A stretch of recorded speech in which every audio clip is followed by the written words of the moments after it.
বাবা মায়ের মাঝখানে যদি সেপারেশন হয়ে যায়, সন্তানের গার্ডিয়ানশিপ বা কাস্টডি নিয়ে সন্তানের মতামতের কোনো মূল্য আছে কিনা এই বিষয়ে আপনারা অনেক বেশি জানতে চান। প্রথমত আমি একটা উদাহরণ দিচ্ছি যে স্বামী স্ত্রীর মাঝখানে ডিভোর্স হয়ে গিয়েছে, নাবালক 10 বছরের সন্তান আছে। এখন এই সন্তান কার কাছে থাকবে, কাস্টডি কার কাছে থাকবে, যেহেতু সর্বদাই বাবাই গার্ডিয়ানশিপ, এই বিষয় নিয়ে কোনো মতানৈক্য হবে না। এখন কাস্টডি বাবার কাছে থাকবে নাকি মায়ের কাছে থাকবে, এ বিষয়ে সন্তানের মতামতের কোনো গুরুত্ব আছে কিনা। প্রথমত, 10 বছরের বাচ্চার কাস্টডি থাকার নিয়ম আইন অনুযায়ী বাবার কাছে, আর 7 বছরের নিচে হলে থাকার নিয়ম মায়ের কাছে। এখন ধরে নিলাম 7 বছরের একটা বাচ্চা মায়ের কাছে থাকতে চায়, বাবার কাছে যেতে চায় না, বাবা কাস্টডি মামলা করেছে।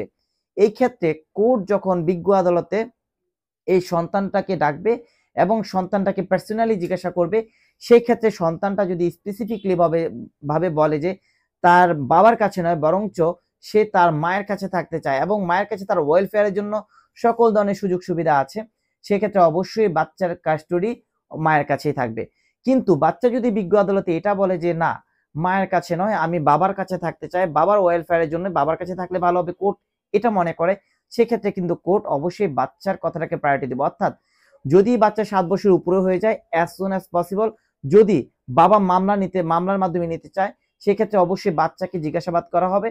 আর বাচ্চার কথার উপর অনেক কিছু ডিপেন্ড করবে, এবং কি বাচ্চা যদি যেতে না চায়, জোর করে কিন্তু বিজ্ঞ আদালত কখনোই বাচ্চাকে বাবার কাছে অথবা মায়ের কাছে পাঠাবে না। সো যারা ডিভোর্স হয়ে গেছে তাদের ক্ষেত্রে একটা কথা মাথায় রাখি যে সন্তানের কথা অবশ্যই চিন্তা করবেন, সন্তানের ওয়েলফেয়ারের কথা অনেক সময় চিন্তা করবেন, আর সন্তান যেন বিজ্ঞ আদালত পর্যন্ত না যেতে হয় এই বিষয়গুলো খেয়াল রাখবেন। বিকজ আপনার সুসন্তান, নাবালক সন্তান যখন ছোট থাকতে বিজ্ঞ আদালতে পাড়া দিয়ে দিবে, তার মেন্টালি ওইভাবেই গ্রো আপ হবে। সো যারা এই ধরনের কাজ করছেন তাদেরকে আমি বলবো বিজ্ঞ আদালতে না গিয়ে নিজেরা আপোষ মীমাংসা করে বাচ্চার ওয়েলফেয়ারের জন্য যেটা ভালো হয় সেটাই করে ট্রাই করুন।